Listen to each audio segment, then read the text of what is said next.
প্ৰিয় দৰ্শক বন্ধুসকল ইতিমধ্যে আপোনালোকে দেখা পাইছে বিশ্ব হিন্দু পৰিষদৰ শোভাযাত্ৰা অনুষ্ঠান 12 দিনীয়া শোভাযাত্ৰা অনুষ্ঠান এটি য'ত শ্ৰী ৰামচন্দ্ৰ হনুমান লক্ষ্মণজী আৰু জাম্বদন্তাদেৱক আপোনালোকে দেখা পাইছে। প্ৰিয় দৰ্শক বন্ধুসকল নমস্কাৰ জোহাৰ মই বৰজুমী আৰু এতিয়া মই উপস্থিত আছোঁ ডিব্ৰুগড় জিলাৰ মোহনবাৰী চাহ বাগিচাৰ খেলপথাৰত য'ত আয়োজন কৰা হৈছে। মোৰ পিছফালে আপোনালোকে ইয়াত দেখা পাইছে বিশ্ব হিন্দু পৰিষদ ডিব্ৰুগড় জিলা সমিতিৰ উদ্যোগত মোহনবাৰী খণ্ড সমিতি তথা স্থানীয় ৰাইজৰ সহযোগত দ্বিবাৰ্ষিক হিন্দু সজাগতা সভা। হিন্দু পৰিষদে আয়োজন কৰা সভাত কেনেধৰণে বাৰ্তা গোটেই সমাজক প্ৰেৰণ কৰিব তাৰে আমি কেইটামান দৃশ্য আপোনালোকক দেখুৱাম।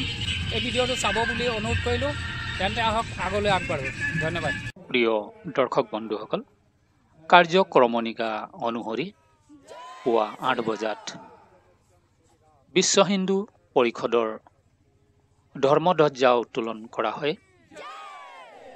উত্তোলক আছিল মাননীয় শ্ৰীযুত ডিম্বেশ্বৰ হাজৰিকাদেৱ, সভাপতি বিশ্ব হিন্দু পৰিষদ ডিব্ৰুগড় জিলা সমিতি।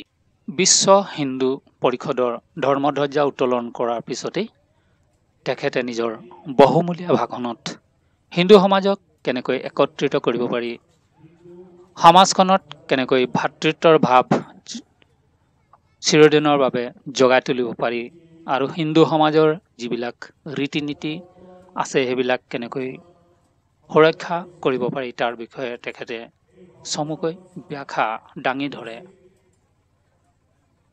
আমি হিন্দুসকলক একত্ৰিত কৰাৰ মানুহে সকলো হিন্দু আমি একত্ৰিত কৰাৰ মানুহে আৰু সকলো হিন্দুৰ মাজত ভাতৃত্ববোধ গঢ়াই তুলিছে। উচ্চ নিচ সকলো হেৰি আমি সকলো হিন্দু সমাজ হিন্দু সমাজ একতাৰে বান্ধ খাই থাকিব পাৰোঁ তাৰ বাবে প্ৰচেষ্টা কৰি এই প্ৰচেষ্টাৰে আমি এই হিন্দু সজাগতা সভাত মিলিত হৈছোঁ। তাৰ বাবে বিশেষকৈ আমাৰ এই মোহনবাৰী অঞ্চলৰ সকলো ৰাইজলৈ বিশেষ ধন্যবাদ জনাইছোঁ আৰু আমাৰ এই সভাপতি ডাঙৰীয়া সুৰেশ ডাঙৰীয়া আৰু তেখেতৰ সহযোগী বৃন্দক বিশেষভাৱে আমি ধন্যবাদ জনাইছোঁ। তেওঁলোকৰ অশেষ প্ৰচেষ্টা আমি এই অনুষ্ঠানটো পাবলৈ সক্ষম হৈছোঁ। আৰু এইখিনিতে আমি উল্লেখ কৰিব পাৰোঁ যে গৌমাতা আমাৰ হিন্দু সমাজৰ এটা এৰাব নোৱাৰা ব্যৱস্থা।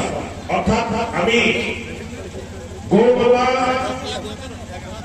ৰক্ষা কৰাৰ বাবে গৌমাতাৰ বিভিন্ন তেখেতলোকৰ গৌমাতাৰ বাবে যি বিপদ আহি আছে সেই বিপদসমূহ নিবাৰণ কৰাৰ বাবে এই পতাকাজ কৰিলে আমি সংকল্প ল'ব লাগিব যে আমি যদি কোনোবা গৌমাতাক বিপদৰ পৰা দেখোঁ তেতিয়াহ'লে আমি কি কৰিব লাগিব, সেই বিপদৰ পৰা আমি যাতে বাধা দিব পাৰোঁ, আমি নিবাৰণ কৰিব পাৰোঁ, যাতে আমি আমাৰ মাজত গৌমাতা জীয়াই থাকিব পাৰে সুকলমে।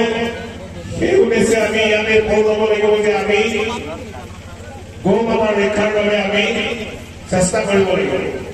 আজি কাৰ্যসূচীটো পৰিচালনা কৰিবৰ কাৰণে মোক দায়িত্ব অৰ্পণ কৰিলে আৰু আশা ৰাখিছোঁ আমি ভালকৈ মই চলাই যাম আৰু আপোনালোকৰ সহায় সহযোগ থাকিব বুলি মোৰ ফালে অনুৰোধ জনাই মই আহ্বান গ্ৰহণ কৰিছোঁ। ধন্যবাদ।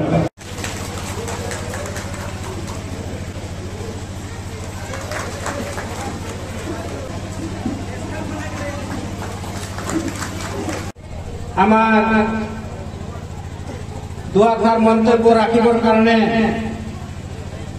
সন্মানীয় বিশ্ব হিন্দু পৰিষদৰ সভাপতি সন্মানীয় ডিম্বেশ্বৰ হাজৰিকা দেৱক দুআষাৰ মন্তব্য ৰাখিবৰ কাৰণে বিনম্ৰতাৰে অনুৰোধ জনাইছোঁ।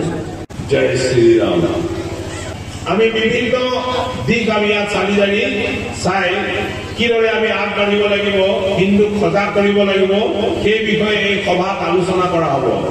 হিন্দুক আমি কিদৰে একত্ৰিত কৰি হিন্দু সমাজক সনাতন হিন্দু সমাজক একত্ৰিত কৰি আমাৰ হিন্দু ধৰ্ম সংস্কৃতি পৰম্পৰা এইসমূহ ৰক্ষা কৰাৰ মানসেৰে আমি আগবাঢ়িব লাগিব। এই কথাসমূহ আমি ইয়াতে পুংখানুপুংখভাৱে বিবেচনা কৰি আমাক সমাজক মাৰ্গদৰ্শন দিয়াৰ বাবে আমি প্ৰস্তুতি চলাইছো। গতিকে এই হিন্দু সজাগতা সভা আমি হিন্দুক আমি একত্ৰিত কৰাৰ উদ্দেশ্যে সনাতন হিন্দু সমাজক ভাতৃত্ববোধ গঢ়াৰ মানসেৰে আমি কিছু পন্থা কি কৰিলে আমি সকলোৱে একগোট হৈ আমাৰ সমাজত উচ্চ নিচ ভেদাভেদ পাহৰি আমি সকলো একত্ৰিত হৈ আমি আমাৰ সমাজখন হিন্দু সমাজখন আমি আগুৱাই লৈ যাব পাৰিম আৰু বিভিন্ন দিশত আমি বিভিন্ন যি সমাজৰ আপদ বিপদসমূহ আহে সেই আপদ বিপদসমূহত আমি কিদৰে একেলগে মোকাবিলা কৰিব পাৰিম তাৰ বাবে আমি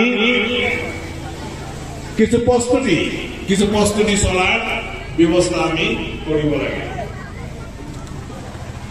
গতিকে তাৰ বাবে বিশ্ব হিন্দু পৰিষদে অহৰহ কাম কৰি আছে। যিহেতু এইখন বিশ্ব হিন্দু পৰিষদৰ নেতৃত্ব। তেন্তে প্ৰিয় দৰ্শক বন্ধুসকল, ভিডিঅ'টো চাই কেনে পালে নিশ্চয় জনাব। ভাল পালে নিশ্চয় লাইক কৰি দিব। আপোনাৰ মতামত কিবা জনাবলৈ হ'লে নিশ্চয় কমেণ্ট বক্সৰ যোগেদি জনাব। আৰু আমাৰ চেনেলত যদি নতুনকৈ আছে নিশ্চয় ছাবস্ক্ৰাইব কৰি থ'ব বুলি অনুৰোধ কৰিলোঁ। ধন্যবাদ।